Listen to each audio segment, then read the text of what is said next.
Hi, I hope that you are all doing well. I am presenting this video simply because I thought that it would be fun to have a completely off the cuff, unbiased,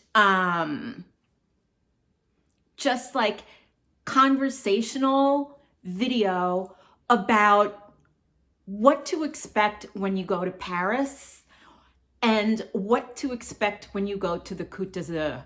I am by no means a jet setter. I was born in New York City. My dad was a New York City cop, and I had the pleasure of marrying a Parisian man who grew up completely different than me. He is what you would call a man that had a very privileged background when he was growing up. And we do have a lot of differences about the way that we look at things. So here goes. There's like no rhyme or reason to this at all. It's just, if you're going to Paris, if you're going to the south of France or the Côte d'Azur, hey, I'm giving you my opinion on stuff, and some of the stuff you may not like, some of the stuff you may like. Okay, now the one thing about Paris that I personally love is that I feel like I'm back in New York City when I go there. And the reason being is that it's so easy to blend in. I don't want to stick out when I'm anywhere. I just want to blend. And Paris is a great place to remain anonymous. Now, I belong to a couple, or I think actually a few, Facebook groups about like going to Paris, what to expect. One of the groups I actually left simply because the questions were so outlandish and ridiculous that I think half of them were trolls. There seems to be a lot of questioning about the safety in Paris. And a lot of these questions come from Americans. And I have to remind myself whenever I see a question like, how safe is it in Paris? I heard that the pickpockets are out in force and that it's not safe. Let me tell you something. I say an act of contrition and a rosary every time I go into a mall or a restaurant or a movie theater here in the United States because of the gun violence. So a pickpocket is nothing compared to the safety of living in America these days. And I'm not making it political. I'm just saying, wait a minute. You're afraid of a pickpocket and you live in America and you're not afraid of guns? So with that, I will just say, yes, there are a ton of pickpockets in Paris. And you just have to do your job and make sure that you are not carrying an open purse. If possible, carry a crossbody. If it's a time of year where you are wearing a coat, put the crossbody inside of your coat.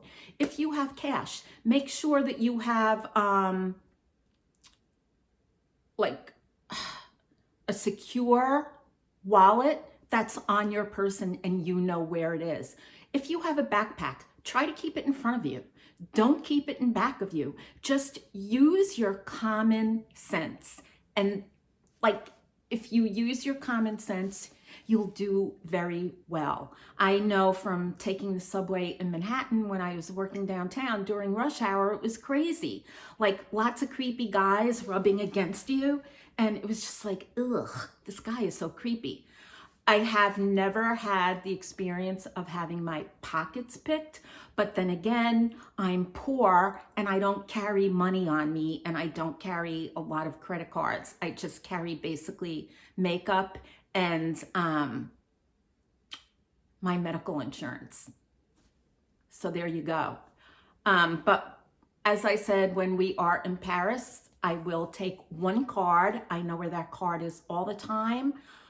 I have my phone with me, and I mean, you just kind of do your best. And then another thing is people have a tendency to ask how to dress when you're in Paris. That to me is such a loaded question, because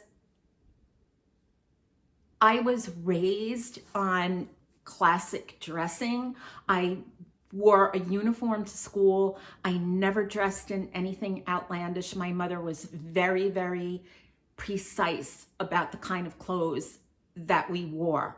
So I always had a tendency to stick to neutrals. I think if you do stick to a certain color palette when you're in Paris, stick to neutrals. They can't, it can't hurt you. This, I don't know if you can see it too well, but wait. Okay, this outfit that I'm wearing, it's just lightweight joggers that I got from J. Crew and a t-shirt from J. Crew. It's all one color. Now we are headed to France. I don't edit, so like shaky camera. We're headed to France next month, and this is what I'll wear on the plane. Planes get cold, so I'll bring a scarf with me. These pants are extremely lightweight. I think that traveling in pajama bottoms is vulgar. I think traveling like you're going to bed is vulgar. I think traveling with short shorts is vulgar. And I honestly think that when you're on a plane and you wear flip-flops, that's disgusting. One thing that I do when I do travel by air, I do wear closed shoes. And it's usually ballet flats because they're the most comfortable, especially like for me, we leave either from JFK or Newark or Philadelphia to go over to France. So it's basically a 7-hour trip, which isn't really that long when you think about it, but it's not like flying from New York to Cincinnati. It's an overnight trip. So when you leave at 6 o'clock at night, you're getting there the next morning. It's nothing undoable. My husband is able to sleep on the plane, which I think is the funniest thing in the world because he has insomnia and he can hardly sleep at home without waking up 17 times a night. I, on the other hand, will sleep like a log the second my head hits the pillow in our home. But when I'm on a flight, I really can't sleep. So I watch movies and read, and the time flies by like that. As far as jet lag goes,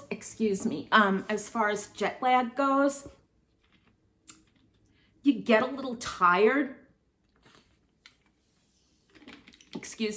You get a little tired when you arrive because usually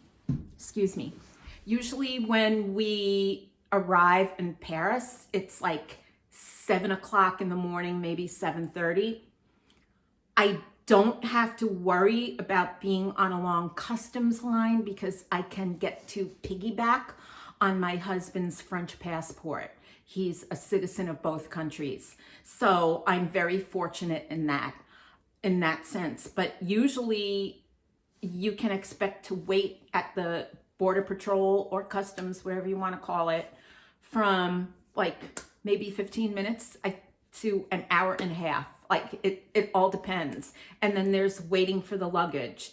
And then there's going out and getting a cab. That's another thing. A lot of people kind of ask, do I take the train? How do I get from Charles de Gaulle into City Centre? And my thing is pay the $50 or $60 and just get a cab. You've been on a long flight. Chances are you've been on a long flight. You had to wait on a long customs line. You had to wait for your luggage. Now you're lugging your luggage. Get a cab. The cab service in Paris is really, really good.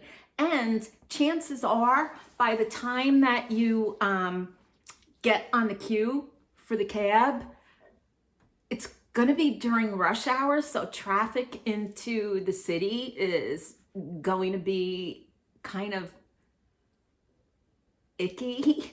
So just enjoy the ride. And as you get into the city, you get to see all the sights and all the buildings and all the architecture. It never gets tired. It's really delightful. Now, a lot of people will also say, where is the best hotel that I can stay? I can never answer that, because I was very, very fortunate to be able to stay at my husband's aunt's. Well, now she passed away, but now in hindsight, she's my aunt by marriage. But we used to stay at her apartment in the 6th arrondissement, and her apartment was great.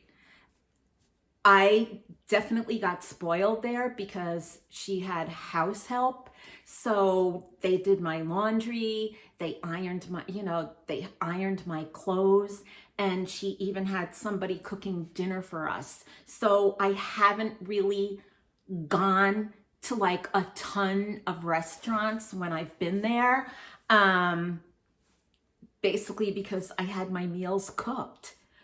But I will say, when people, okay, I'm skipping around, but when people say the best hotel, we found, because since my husband's aunt passed, we found a really nice hotel in the 6th arrondissement around the corner from where Danielle lived. The name of the hotel is Hotel Prince de Conti, and it's just a really charming hotel. The rooms are small, as are many of the rooms in Parisian hotels. We always, excuse me, we always get a room. We get the same room. I forget the number of it, but we always get a room that has an American bathtub, because I kind of like that. And don't expect, unless you're ridiculously wealthy or a celebrity, don't expect to have the kind of suites that we have here in the States, because the rooms are definitely a lot smaller.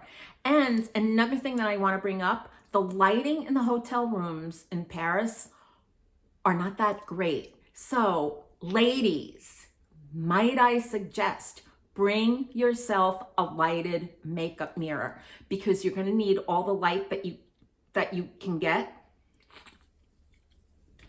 I mean, to me, putting on makeup when we're staying at the hotel is really a challenge. And I know that it sounds like something so trivial, but when your eyes are wonky and you can barely see without your glasses, it's something that's really important. And you need good lighting. What can I say? So this Hotel Prince Conti, we really, really love. The price is reasonable, and we can compare it to another place that we stayed. We stayed at Citadin, right next to where Danielle lived, in the 6th on the Seine, and it wasn't for us. The room that we had, the carpeting was filthy. There was a stain on the sofa, which led me to believe, what kind of stain was that? I don't know. It just didn't move my needle, and it didn't move my husband's needle. So we're going back to stay at the Prince de Conti. We like it. The 6th arrondissement is where we stay. I'm used to it. That's where my husband's family lives. And as far as restaurants, now I will hit restaurants that we've gone to. We love Allard, and that's the Alain Ducasse restaurant in the 6th arrondissement. We love that place. It's got that old French, ambiance. It's really a lovely restaurant, and the food is excellent. The service is excellent. It's just a great restaurant to go to. The other restaurant that we like is La Côte. And a lot of, like I've seen online that a lot of people say, oh, that's such a tourist restaurant. I'm not going to go to a touristy restaurant. Let me tell you something. My husband grew up in Paris. And La Côte, yeah, there's a lot of tourists that go there, but sitting upstairs to dine, most of the people are locals and they all speak fluent French. So I'm going to take a gander that it's not exclusively a tourist place. And the food is really good. Like I love their kidneys and mustard sauce. It's excellent. They have ravioli that's delicious. I mean, my husband loves their escargot. The food is really good. Now there's another restaurant. Actually, there's two on Place Dauphine, and Place Dauphine is my favorite square in Paris. It's in the first arrondissement, but it's just across Pont Neuf, right across from the 6th. But there are two restaurants, La Caveau and Restaurant Paul. And Restaurant Paul is not to be confused with the chain restaurant named Paul. This is a private restaurant, and it's changed ownership over the years. We've had great meals there, and then one year we had so-so meals. I think that they're now under new management again. So when we go back in the fall, we'll be looking forward to going there. And we've had great family meals there with my husband's family. So it's really a nice, intimate place at Restaurant Paul. La Caveau, the same thing. That place is really good too. There's another place in the 2nd, I believe, called Frenchie. And I don't know how popular it is now, but a few years back, it was like ridiculously popular because Anthony Bourdain featured the restaurant on one of his shows. And Frenchie, one of the best meals I've ever had in my life was at Frenchie. And then one of the okay meals I've ever had was at Frenchie. So it all depends. Now, there's another restaurant that's no longer there. It's also in the 6th. I think it was called Café des Artistes, and it was on the corner of Rue Seguier and Rue des Artistes, I believe. And the food itself left much to be desired. It was not one of the best restaurants, but we used to go there a lot with my husband's family just to have drinks and a quick bite. And at one time, I don't know whether he was the owner or whether he was just the chef, this guy Latif. He was a riot. He would come out to the table, start giving us more wine. Like it was a lot of fun. So as far as restaurants go, you don't have to go to like the most exclusive restaurant. You don't have to go to the best restaurant because chances are most of the restaurants in the Paris area are good. Like we've even been to an Asian restaurant, Deep, DIEP, which had freaking amazing food. Like that's actually a great restaurant if you want to have something other than French fare. If you don't like any of the food, there's also McDonald's or any of the pizza restaurants. I've never been to the pizza restaurants because I don't like pizza. But that's about it with food. There's really not much that I can say about the food in Paris other than I've been pretty happy. Oh, Café Bonaparte. That's also a great little cafe. Their lentils and sausage is so good. It really warms you up during the winter. So the other thing is, like, people want to know about places to go. I've seen itineraries from people that are on their way to Paris for the first time, and their itineraries are like, whoa, do you ever have time to relax? And that's one of the things that I always tell people that are going to Paris. Go see some sites, but also practice being a flaneur. And that's a flaneur, or a flaneuse for the female version, is a wanderer. Just walk through the city and just let the city kind of take you in its arms and walk around. There's so many little passages, there's so many little streets, there's so many little shops, there's like so much to discover. It's like you can turn the corner and you never know what you're gonna find. It's like with the museums, everybody is so obsessed with the Louvre. Personally, I find the Louvre overwhelming. My suggestion is, if you are going to Paris for the first time and want to go to the Louvre, pick one area. Like, maybe you like furniture, maybe you like the Romantic era, maybe you just want to see the Mona Lisa.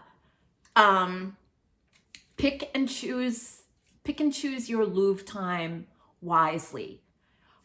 Other than that, I would suggest going to the Orsay. That's my favorite museum because it's more doable. You get to see more. They have a great selection of artists and paintings, and it's just a nice way to spend a morning. Also, the other place that's great is the Foundation Louis Vuitton.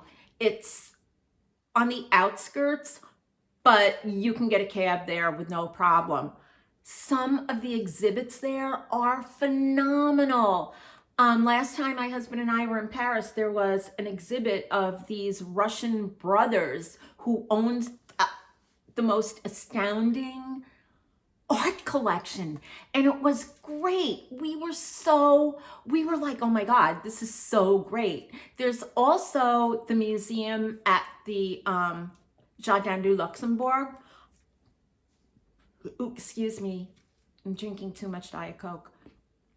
And that museum is really, really excellent. It's tiny, it's not that big, and it can get really crowded if you're going to a popular museum. Like, we had gone to the Alphonse Mucha exhibit there because I love his illustrations. Everything is so Belle Epoque. That was mobbed, but it was still worth it because within the confines of the smaller space, we got to see so much. I suggest going to the Rodin Museum because the sculptures are beautiful and there's a lot of works by Camille Claudel, and I think she's the greatest woman sculptress of all time. And also, there's the museum. It's a military museum, and Napoleon's tomb is in there, and it's a hospital, invalids. That place is great. And I'm not like a war person. I don't like anything like that. But this museum was so interesting. It had like the uniforms of the old soldiers. And let me tell you, those jackets were so great. If I was a thief, I would have broken the glass, taken those military jackets and worn them. I like that museum is really great. And there's also the Musée Carnavalet, which I don't know if a lot of people know about that, but it's great. It's the museum of the city of Paris. You could spend, it's a treasure trove, a downright treasure trove. It's unbelievable. If you like history of the city of Paris, if you like stuff, this is the place to see all this stuff, from signs to Marcel Proust's bed. Like, it's it's just one of those places where you just want to go again and again. We had gone there a few years back, and we were lucky because there was a multi-year renovation. So last time we were back in Paris, we went to the Musée Carnavalet, and it just didn't disappoint. Since they fixed it up, like, everything is just so beautiful and so wonderful, to the point where you just want to rip some of the signs off the wall and take them home. It's really good. There's other museums like the Shoah, which is basically a memorial and a Holocaust museum, and I think that's really important, especially if you know the history of the invasion of Hitler in France and in Europe. That was really intense. Like, that's intense. Another cute, really cute little museum is oh my God, I love the artist, and I'm having a senior moment. I love the artist, and I can't remember his name. Oh my God. Anyway, it's one of the artist's homes, and it's in the 6th arrondissement off a little square, and I'll remember it later. But also, I also want to touch base on shopping within Paris and France.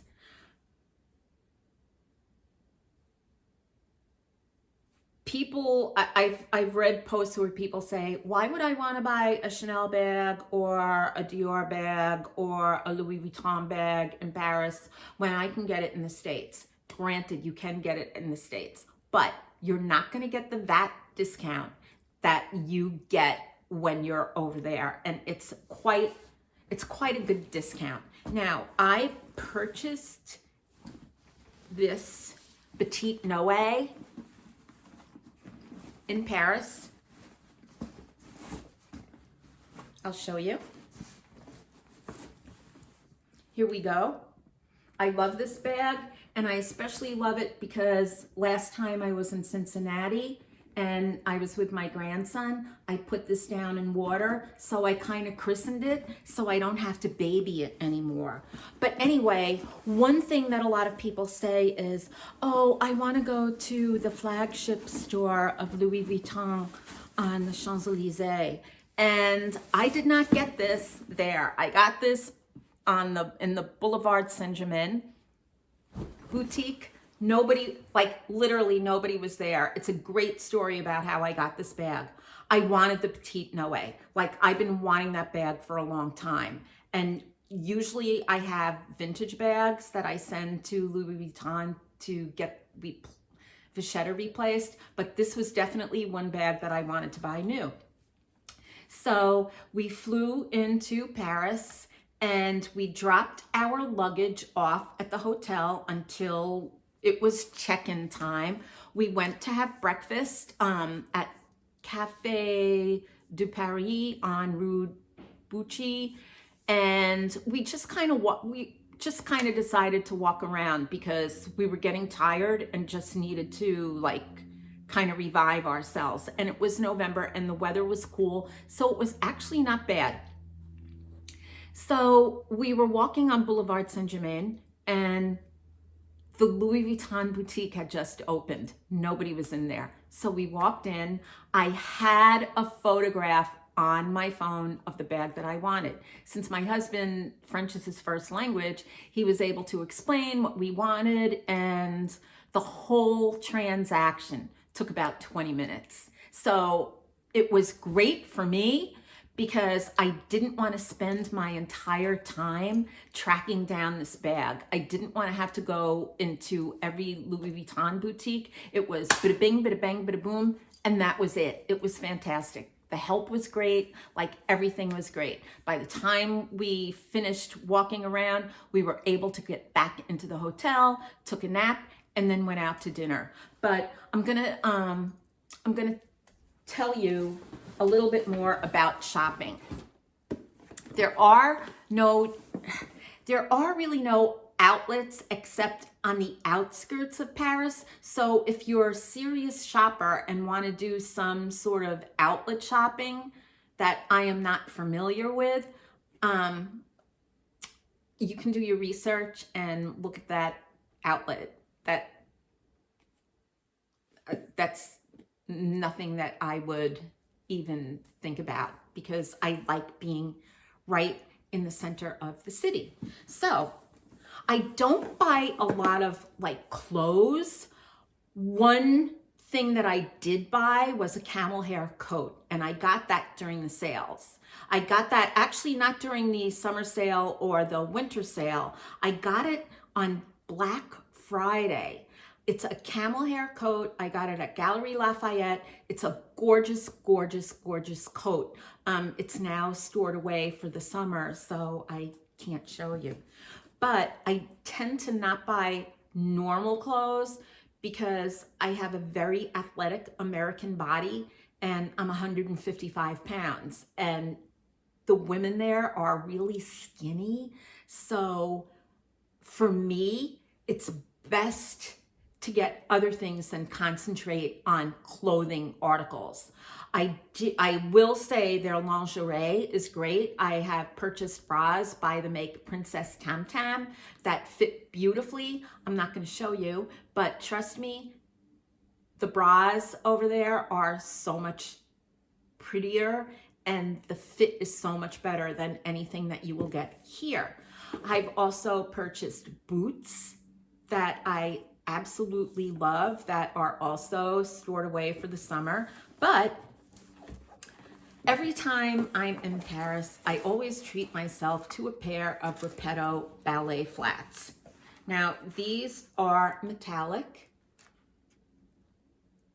These are my latest. They're size, I wear a size 8.5. These are size 39.5. So these are adorable. I think metallics are the new neutral. I also have Repettos in navy blue, in black, in tan, in orange. I happen to be a big fan, although lately they've had a price hike. So these shoes are now $410 and I refuse to spend that on ballet flats, no matter how much I love Repettos.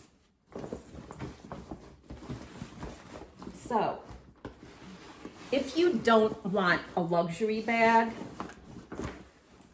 or if you just don't want to spend the money on a luxury bag, I have another brand that is inclusive to France. I think maybe in other places of Europe, I've never seen these bags in the States. This is a Nat and Nin bag. Nat and Nin are two sisters that opened up a bag shop quite a few years back. I did get this at Sophie Saks, but all of their bags are so buttery soft. There's the inside. I mean, I have maybe 4 Nat and Nin bags, but this is gorgeous. And it's a nice summer bag because of the color. Now, there's another bag shop on Rue de Rennes, and it's called Sophie Saks. If you do not want any logos, if you do not want any brand names, Sophie Saks is the place to go. I purchased this. This was actually under 100 euros. Maybe it was 100, but this is a great bag. This bag holds everything. We've got 3 zippers here, 3 different compartments. And you know, I really love I love the color. I love the color of this bag. This is such a fun bag. So remember, Sophie Saks is like a great place to go if you want an unassuming bag, because the bags are all leather and they're just really nice. Now, I'm going to leave Paris now, and I'm gonna tell you about the south of France, the Côte d'Azur. So first, let me start by showing you a couple of the things that I get when I'm there, okay? I have this bag from Rondini, and that is where I get all of my sandals. Honestly, I love this brand, and there's only one store. The store is in Saint-Tropez, and it's an experience, because when you buy a pair of sandals at Rondini, you're not buying mass-produced sandals. They custom make the sandals for you, or rather custom fit. I have a very narrow foot, which is the only narrow part of my body, but every time I go there, it's like I fall in love with the place a little bit more, because the people that run the Rondini family, they're so nice and they're so helpful, and they'll actually guide you as to what the best sandal for your foot is. Now, I'll just show you a couple. I bought these last summer, and these are, no, look, if you're vegan, I'm sorry. I make no apologies for my taste, but please don't get offended. These are Python. They're absolutely beautiful, and they mold to my feet. They're gorgeous. They took a while to make. I bought them when the store opened, and that afternoon they were ready. Now, here's another pair. It's the same style. The style is Salome, and I love these. I think when we go back this summer, I am going to get another pair of Salome, but in the natural tan. These are some of my favorites. This is called the Bikini. It is a Grecian style tie-up. I love, I don't even know how old these are, but you know, what can I say? And there are restaurants that we really do like.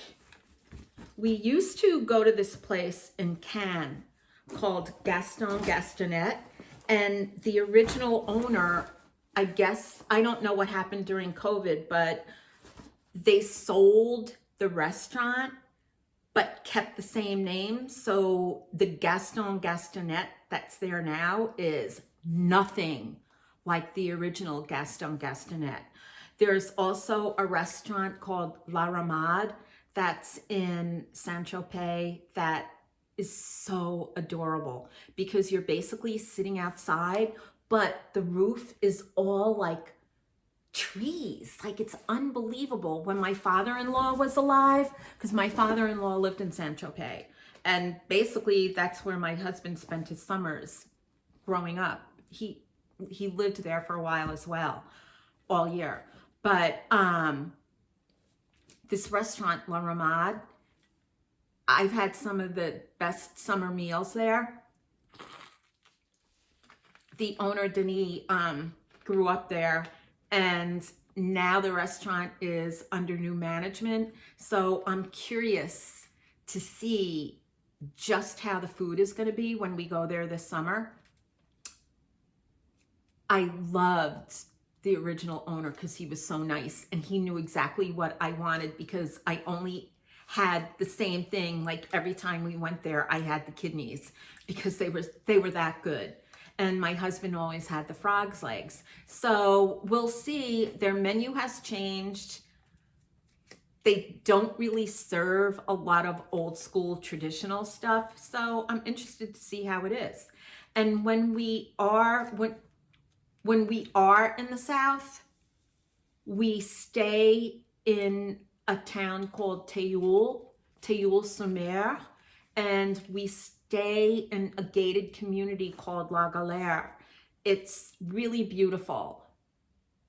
We have been renting the same apartment for like 16 years now, and it feels like a second home. Like, the second that we get there, I just feel like we're home. And since it is a gated community, there is a pool, there is a wonderful, wonderful restaurant in the clubhouse there. And we usually try to go there twice while we're staying there, and we have never been disappointed in any of the meals. The meals are definitely like au cuisine. They're so, a lot of thought goes into them, and I always eat fish when we're there because the fish is so fresh. And that's the other thing. What we do when we're down in the South, during the morning, we kind of have a routine. We'll hit the pool. I'll be able to read. My husband loves to swim. So we'll hit the pool, and then around noon, we'll go back to the apartment, get changed, and that's when we'll do the sightseeing. There's the Chagall Musée. There's like Foundation Mag in St. Paul de Vence. But I will say, when we do go to Ez, we make sure we go early in the morning because the parking situation gets so bad that you wouldn't, it just gets really bad. But there's a lot to do. There's the Picasso Museum in Antibes. Oh, and in Saint-Tropez, there's also my father-in-law's museum, Musée Dany Lartigue. He collected butterflies. It's called La Maison des Papillons, and it's nothing but butterflies. It's really, really cool. And when he was alive, it was a lot of fun to visit him, especially when before he kind of got really sick. It was fun to visit him at the museum and then go to lunch at La Ramade with him. And he passed away in 2017, and he's missed. He was really sweet. And yeah. So there's also other places. When I'm there, I like to go into Grasse because you can always go to Fragonard, the perfume house, and I always load up on my Fragonard stuff. I love the eau de toilette, the fleur d'oranger. It's just summer. It smells like summer to me, and I need a refill. So when we go back this summer in the one afternoon, we'll go there. There's also a great little beach called L'Estagnol. It takes about an hour to drive from Théoul. So we will hit that place early in the morning, and it's just adorable because there are no waves. It doesn't get super crowded. And then after we leave, we're able to go, this year I want to go to Colobrières because their strawberries are really good. And there's Born La Mimosa that is in the next town over. That's just really, really good. There's just, you never get bored. There's always something to do. There's an abbey that they called Abbey du Tournai. I think that's how you pronounce it, but I'm not too sure. We've been there a couple of times, and it's just so peaceful. It's an old abbey, and it's gorgeous. It's a very calming and soothing place to visit. And across is a little cafe, and it's that's when people say, oh, French people aren't that friendly. Well, yeah, they are. Because we went to the outdoor cafe. This is just a little aside story. We went to this little outdoor cafe, and when we are there, I like to do all the ordering in the restaurants because it helps me to improve. So I ordered the drinks that we were having, je voudrais whatever it was, merci, whatever. So we were sitting there, and the man at the next table came over, and he started telling me, he was French, and he started telling me how I could improve in my French. He was so sweet about it. And then he and my husband started talking. I have no idea what they were saying, but it was just really nice. The French people are, if you make an effort, they are really great. Another time we were doing a road trip, I forget where we were going, but we stopped in a Total to get gas, and then we went into the little store, and I bought something and was trying my best to speak in French, and the guy behind the counter was so freaking adorable. He must have been like maybe 17 or 18, and he was learning English. And he was just like, before we left, he went, "Good day to you." And I was just like, yeah. I don't know. Even in Paris, like people say, oh, Parisians are a little aloof. I don't think it's that they're aloof. I think it's just that they're used to a certain way of life. Their personalities are different. They're not going to be like, "Hi, how are you? Hey, is everything okay? It's so nice to see you. Oh my God, you look so great." They're not like that. And when you enter a store, if you're entering a store in the morning, the first thing that you need to say is bonjour. And if you say that, and then if you kind of explain that your French language ability isn't that great, most of the people speak English or a little bit of English, and you'll get the help that you need. Just be polite.